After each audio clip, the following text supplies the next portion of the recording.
A graça e paz, obrigado por você estar acessando este vídeo, lembrando a você que esta é a segunda parte da lição do pecado. Então eu aconselho a você que ainda não viu a primeira parte, a antes de ver esta parte, ir lá no nossa fanpage e procurar a primeira parte da lição ou até mesmo no canal do YouTube. Então eu aconselho você primeiramente a isso. Você que já assistiu a primeira aula, então acompanhe agora a continuação da lição do pecado. Deus abençoe você grandemente. De fato, o pecado de Adão me afetou. O que eu herdei com o pecado de Adão? E nós vamos descobrir à luz das Escrituras que nós herdamos de Adão a natureza caída, a natureza corrompida de Adão. E no decorrer desse estudo agora, a partir de agora, eu quero fazer um raio-x, eu quero levar você a esse consultório e diante das Escrituras eu quero colocar você a par da situação geral da raça humana por causa do pecado de Adão. Então vamos fazer isso nesse momento.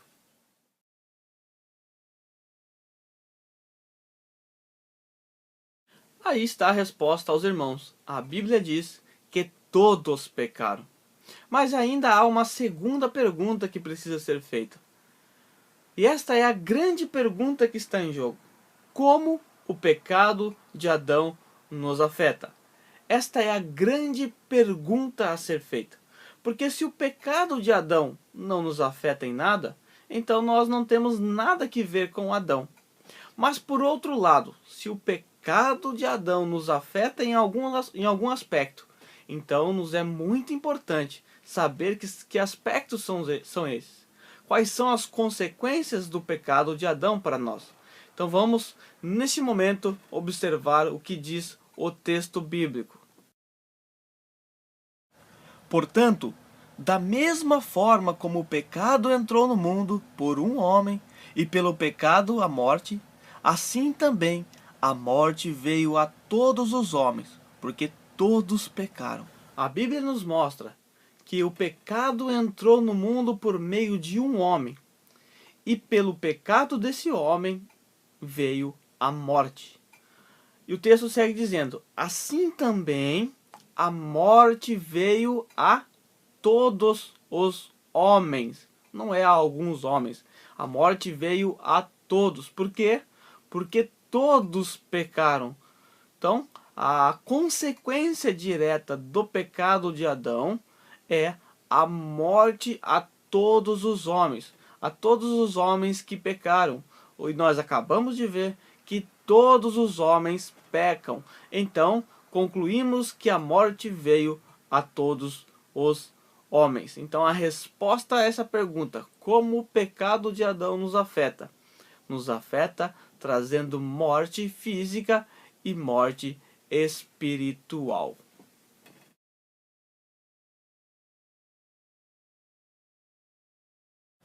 Pois o salário do pecado é a morte, mas o dom gratuito de Deus é a vida eterna em Cristo Jesus, nosso Senhor. De acordo com esse texto, qual é o salário do pecado? O versículo 23 nos diz que o salário do pecado é a morte. E que morte é essa? Será que é somente a morte física? Não, a morte física e a morte eterna. Veja o que diz o complemento do texto. Mas o dom gratuito de Deus é a vida eterna. Então, vida eterna está contrapondo morte eterna. Então, o salário do pecado é a morte eterna.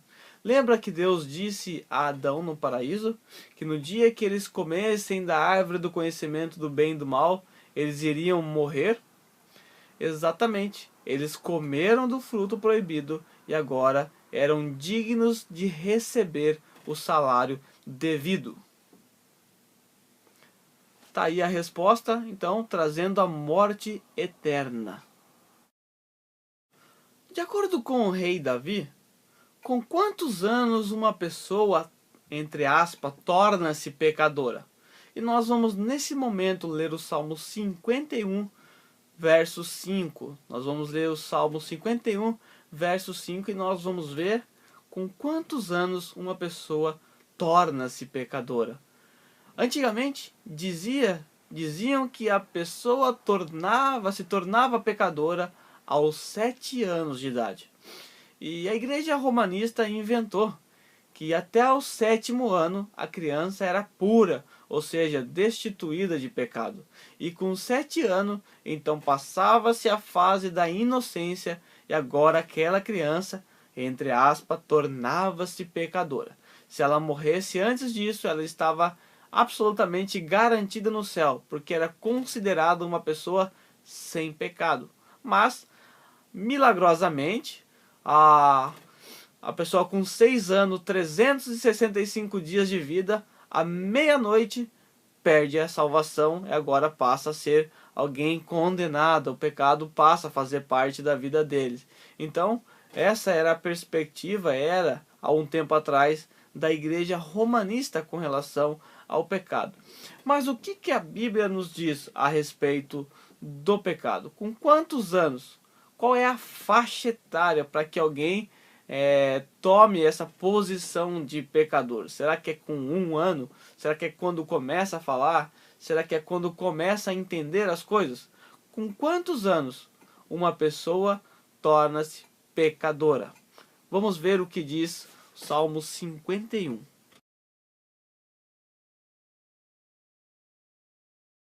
Sei que sou pecador desde que nasci. Sim, desde que me concebeu minha mãe. Davi diz: sei que sou pecador desde que nasci.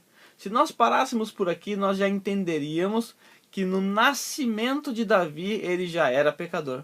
Mas ele diz que o pecado começa um pouco antes. Ele diz: sim, desde que me concebeu minha mãe. Então, no momento da concepção de Davi, ele já é tido como pecador. Então, de acordo com o rei Davi, com quantos anos uma criança torna-se pecadora? Segundo as Escrituras, uma criança, um ser, torna-se pecador não após nascer, não com 7 anos de idade, como diz os romanistas, mas no momento da concepção, no momento da fecundação, quando aquele ser já está gerado, já está fecundado, naquele momento nós já temos um pequeno pecadorzinho. Então talvez você vai dizer: mas uma criança, ela não comete pecados assim como os adultos. Um bebezinho como esse que você está vendo nessa imagem, esse bebezinho, ele não comete nenhum pecado, ele não mente lá dentro, ele não cobiça nada ali dentro. Como é que ele pode ser um pecador? A isso dou a seguinte ilustração que eu ouvi essa semana. Vamos supor que você tenha um pé de laranja já crescido e esse pé de laranja já está produzindo laranja, está carregadíssimo de laranja.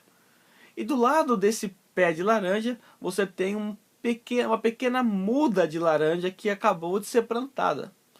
E você olha para essa muda, ela não produz nenhum fruto ainda, ela não dá laranja, porque ela é uma árvore muito nova, muito pequena. E a árvore velha já está produzindo muitos frutos. Então, o que nós concluímos aqui? Nós concluímos que aquela árvore pequenininha, ela é uma laranjeira. Ela não deixa de ser uma laranjeira por não dar frutos. Qualquer pessoa que conhece e entende bem de árvores, de plantas, de frutas, vai olhar para aquela árvore e falar assim: tá aqui uma laranjeira. Apesar de ainda não ver os frutos da laranja nela. Mas o fruto não é dado ainda, mas é uma questão de tempo. Aquela árvore é uma laranjeira, tendo ou não frutos. E os frutos, ao seu devido tempo, vão brotar. A mesma coisa acontece com essas crianças, com os fetos. Essas crianças são como laranjeiras que ainda não tiveram tempo de produzir os seus frutos. Mas é questão de tempo. Aqueles que têm filhos sabem muito bem disso. Você tem um tremendo trabalho para ensinar o que é certo a essas crianças. Mas para elas aprender o errado, não precisa muita coisa. você gasta horas e horas ensinando o correto. Basta apenas alguns segundos e aquela criança consegue fazer as coisas erradas, ela consegue já fazer birra, ela consegue já produzir pequenos frutos de pecado. Então o pecado, ele é perceptível na vida de qualquer criança. Basta você observar uma criança de 1, 2, 3 anos, você vai perceber pequenos frutos de pecado na vida dessas crianças. Quem ensinou elas a fazer o mal? Quem ensinou elas a fazer birra? Quem que ensinou isso a elas? Ninguém precisou ensinar isso a elas. Elas já nascem sabendo cometer esses erros, porque elas são, na verdade, pés de laranjas que ainda não produziram os seus frutos. Mas no devido tempo, é questão de tempo, logo produzirão. Qual é a condição da pessoa que ainda não crê no Filho de Deus? Vamos ver, de acordo com João 3,36, qual é a condição de uma pessoa que não crê no Filho de Deus? Qual é a condição que as Escrituras dá a respeito desse tipo de pessoa? Quem crê no Filho tem a vida eterna. Já quem rejeita o Filho não verá a vida, mas a ira de Deus permanece sobre ele. João 3,36 é um texto bem interessante. O que o texto diz? Quem crê no Filho tem a vida eterna. Mas quem rejeita o Filho, a ira de Deus permanece sobre ele. Ou seja, não verá a vida, mas a ira de Deus permanece sobre ele. Então atente para esta palavra, permanece sobre ele. Às vezes nós pensamos da seguinte maneira, nós tendemos a pensar ao contrário. Nós pensamos, está aqui o ímpio neutro, está aqui a cruz de Cristo. Esse ímpio negou a cruz de Cristo, então agora ele vai ser condenado. A ira de Deus vai cair sobre ele porque ele negou Cristo. Só que essa não é a realidade do texto. O texto diz que ele permanece debaixo da ira de Deus. Se ele rejeitar o Filho, ou seja, a posição atual dele é de condenado. Porque ele é condenado por sua natureza pecadora. Desde a sua concepção, ele é condenado. E o que acontece então? Nesse momento aqui, ele rejeita o Filho. E ao rejeitar o Filho, a sua situação, ou seja, a sua posição legal, ela permanece intacta. E qual é a posição original desse ser humano que não crê em Cristo? A posição é permanecer debaixo da ira de Deus. Se você não sabe o que é a ira de Deus, tá aí um desenho para te ilustrar um pouquinho o que seja essa ira de Deus.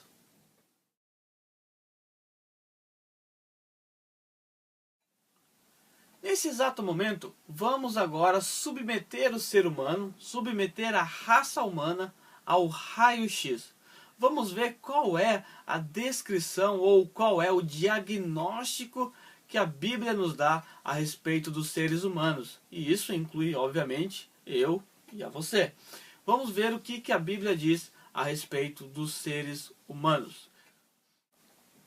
Abra comigo a sua Bíblia no capítulo 3 de Romanos, do versículo 10 até o versículo 18. O apóstolo Paulo vai dar uma radiografia, ele vai dar um raio-x a respeito da posição do ser humano. Qual é a situação do homem depois da queda? Qual é a situação do homem por causa do pecado? Vamos ver então o que as Escrituras têm a nos revelar a respeito de nós mesmos. Então, Romanos 3, versículo 10 a 18 em diante. Não há nenhum justo, nenhum sequer. Bom, o primeiro diagnóstico dado a respeito do ser humano é o seguinte: não há nenhum justo, nenhum sequer. Primeiro vamos entender o significado desta palavra justo. Porque a palavra justo ela pode ser mal compreendida. Talvez alguém justo para você é alguém que encontrou uma carteira e devolveu. Nossa, como ele é justo, né? Talvez para você alguém injusto seja alguém honesto. Mas o sentido da palavra não é esse. Quando nós olhamos a palavra justo, nós temos que olhar para a palavra justificado. O que significa isso? Ato de tornar alguém justo. A palavra justo, ela é uma contraposição da palavra condenado. Então esse termo justo, justificado, é um termo forense, é um termo usado nos fóruns. E funciona da seguinte maneira: vamos supor que você é um juiz e tem diante de você algum criminoso. E você está julgando as ações dessa pessoa e de repente você vê que na verdade ele não cometeu o crime. Você, pelas provas, pelas razões apresentadas, pelos argumentos apresentados pela defesa, você entendeu, chegou à conclusão que aquela pessoa não é condenada. Então ela é liberta. Mas vamos supor que você chegue à conclusão de que ela é uma pessoa que merece ser presa. Ela cometeu de fato aquele crime. E você então condena ela a 10 anos de prisão. E essa pessoa então é encaminhada para a penitenciária e vai cumprir ali a sua pena. 10 anos depois, essa pessoa então, depois de cumprir a sua pena, é liberta. Essa pessoa então agora está justificada diante de quem? Diante da lei, diante do Estado. Por quê? Ela pagou pelo preço. Então ela é uma pessoa, ela é um criminoso que está agora justificado. Por que está justificado? Porque o seu débito com a sociedade foi quitado. Então esse criminoso passa a ser justificado. A ideia da palavra justo aqui é exatamente isso. Não há ninguém que não esteja pendente com Deus, com o tribunal de Deus. Todos estão em débito. É como se todos os homens fossem como criminosos. Todos os homens estão pagando ainda pelo seu preço, pagando ainda, estão escravizados, estão presos ainda. Então não há ninguém que possa se declarar: eu sou justo, eu paguei pela minha pena, eu cumpri a pena necessária para me tornar justo. Porque nós sabemos que o preço do pecado, que a consequência do pecado é uma consequência eterna, que exige um pagamento eterno. E nenhum ser humano tem capaz de pagar uma dívida eterna. Somente o eterno é que pode pagar essa dívida. Por essa razão, todos os homens, todos os seres humanos, constantemente eles são considerados como injustos diante de Deus. E o apóstolo Paulo é muito enfático: não há um sequer.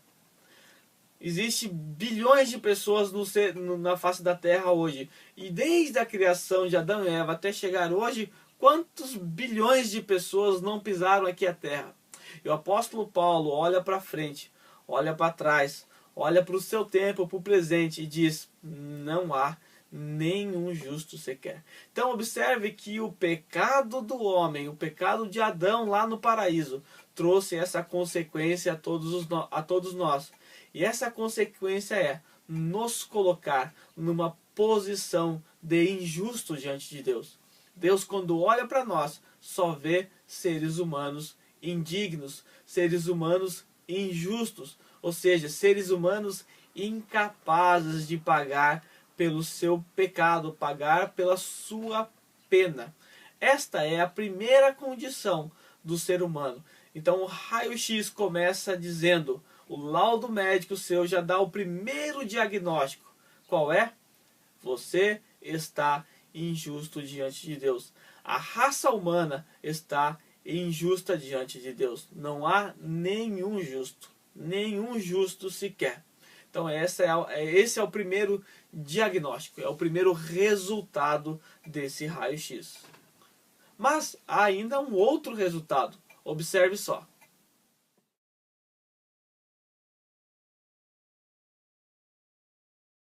Não há ninguém que entenda, ninguém que busque a Deus.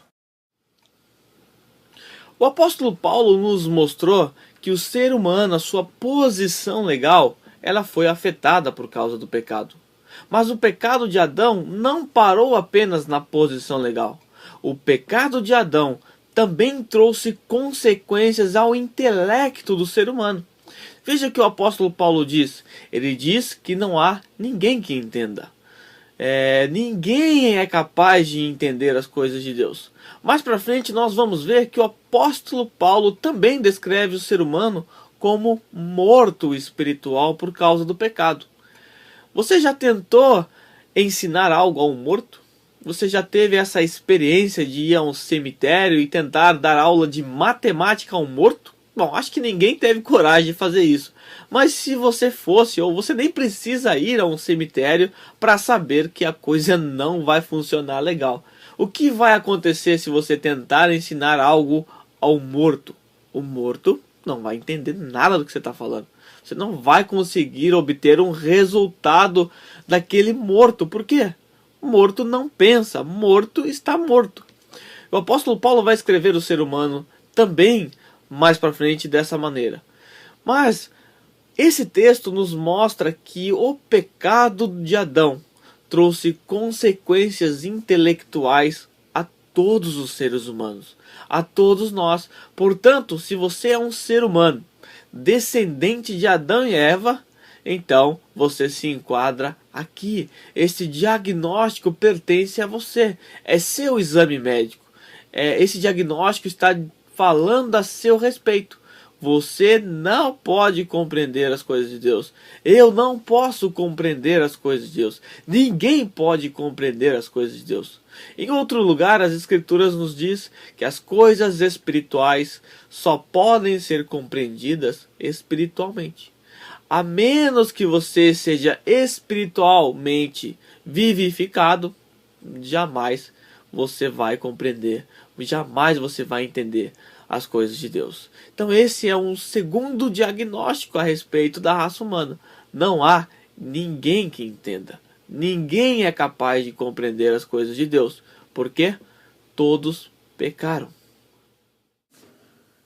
Então, está aí o segundo diagnóstico. O primeiro, o homem está numa posição injusta diante de Deus. E agora o homem é incapaz de entender as coisas de Deus. Mas há ainda um terceiro diagnóstico. Veja o que o complemento do versículo nos mostra. E não há ninguém que entenda, ninguém que busque a Deus. Agora, para piorar a situação da raça humana, o apóstolo Paulo dá o seu terceiro diagnóstico a respeito da raça humana. E nesse terceiro diagnóstico, o apóstolo Paulo mostra que não há ninguém que busque a Deus. Ninguém é capaz de buscar a Deus. Então, na primeira parte, nós vimos que a posição legal do ser humano, ou seja, o ser humano como um todo, o seu poder judiciário, a sua posição judicial diante de Deus está afetada. Nós vimos que o seu intelecto está afetado, ou seja, sua cabeça está afetada. E agora o apóstolo Paulo, fazendo uma analogia, apontando para os pés do ser humano, vai mostrar que o homem não pode buscar a Deus. É como se ele estivesse debilitado. Seus pés nunca caminharão em direção a Deus. Então esta é uma das consequências do pecado também na raça humana. E da mesma forma, se você pertence, assim como eu, a essa classe de seres humanos, você também foi afetado pelo pecado. Você também não pode buscar a Deus. Este é um diagnóstico dado pelas Escrituras a nosso respeito. Então vejam que o pecado de Adão não trouxe consequências levianas. O pecado de Adão trouxe consequências gravíssimas a todos nós. Então o homem, por causa do pecado, é incapaz de buscar a Deus. Mas há ainda um outro diagnóstico. Vejam só. Todos se desviaram, tornaram-se juntamente inúteis. Não há ninguém que faça o bem. Não há nenhum sequer. Meus amigos, a coisa está feia para o nosso lado. O apóstolo Paulo está dando um diagnóstico completamente preocupante para todos nós. Primeiro, o apóstolo Paulo nos mostra que a nossa posição legal diante de Deus está afetada. Ninguém pode chegar diante de Deus e se apresentar como justo. Depois o apóstolo Paulo nos dá um outro diagnóstico, mostrando que o nosso intelecto também foi afetado com a queda de Adão. Ou seja, nós não temos capacidade de entender as coisas de Deus. Para piorar, o apóstolo Paulo nos mostrou também que os nossos pés estão corrompidos por causa do pecado de Adão, a ponto de dizer que não há ninguém que busque a Deus. Ou seja, os nossos pés nunca caminharão em direção a Deus por causa dos nossos pecados. E agora, nesse texto que nós acabamos de ler, o apóstolo Paulo nos mostra que também as mãos estão corrompidas, a ponto de dizer que não há ninguém que faça o bem. Ninguém é capaz de fazer o bem no seu sentido pleno e absoluto.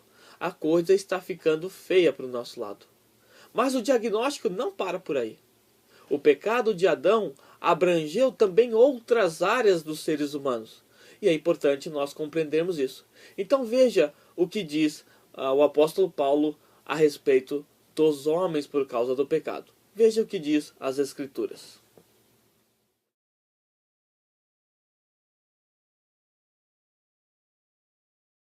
Suas gargantas são um túmulo aberto. Com suas línguas enganam. Veneno de serpente está em seus lábios, e suas bocas estão cheias de maldição e amargura.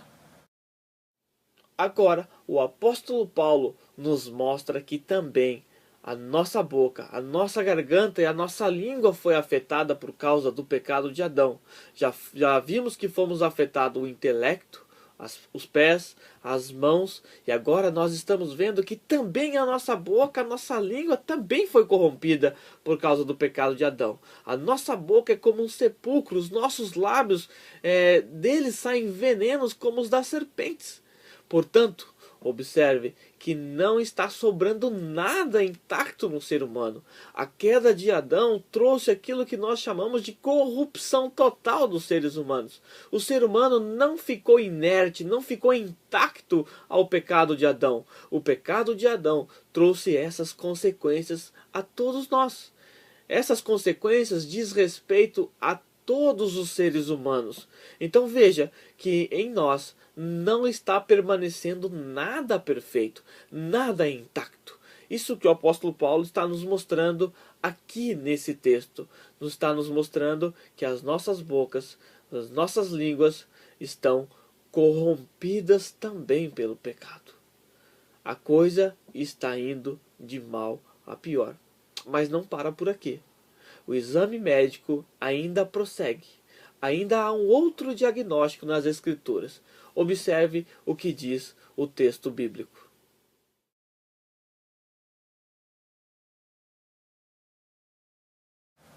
Seus pés são ágeis para derramar sangue. Ruína e desgraça marcam os seus caminhos. E não conhecem o caminho da paz.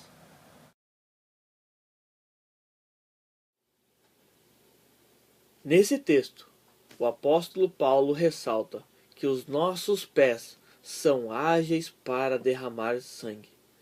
Os nossos caminhos, os nossos pés, eles desconhecem os caminhos da paz.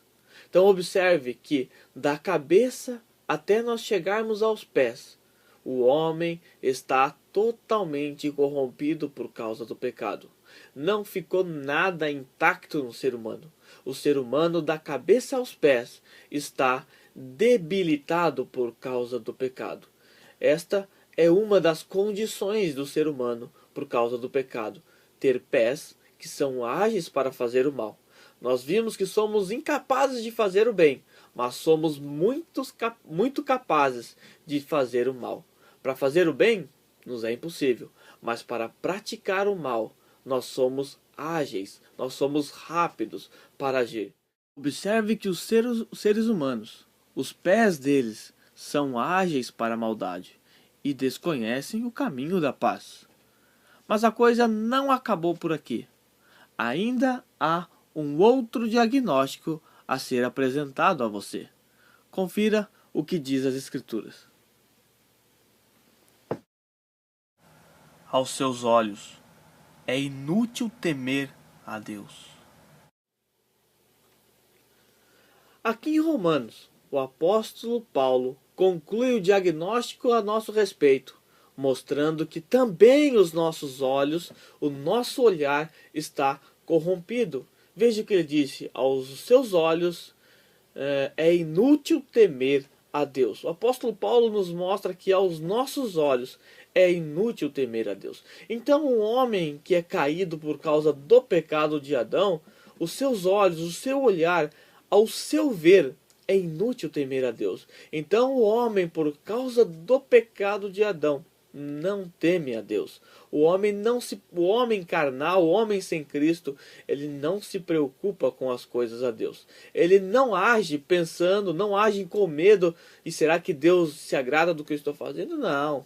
O incrédulo, ele não se importa com a posição de Deus com relação ao que ele está fazendo. Ele não está nem aí. Ele não pergunta antes de fazer algo: será que Deus se agrada disso? Não, o incrédulo não faz isso. Por quê? Porque aos seus olhos não importa temer a Deus. Aos seus olhos é inútil temer a Deus. Então veja que o apóstolo Paulo trouxe até nós um diagnóstico muito preocupante e muito sério. Esse diagnóstico diz respeito a todos os seres humanos, a todos os homens que nasceram descendentes de Adão, ou seja, a todos os homens. Então esse foi um diagnóstico triste a respeito da raça humana.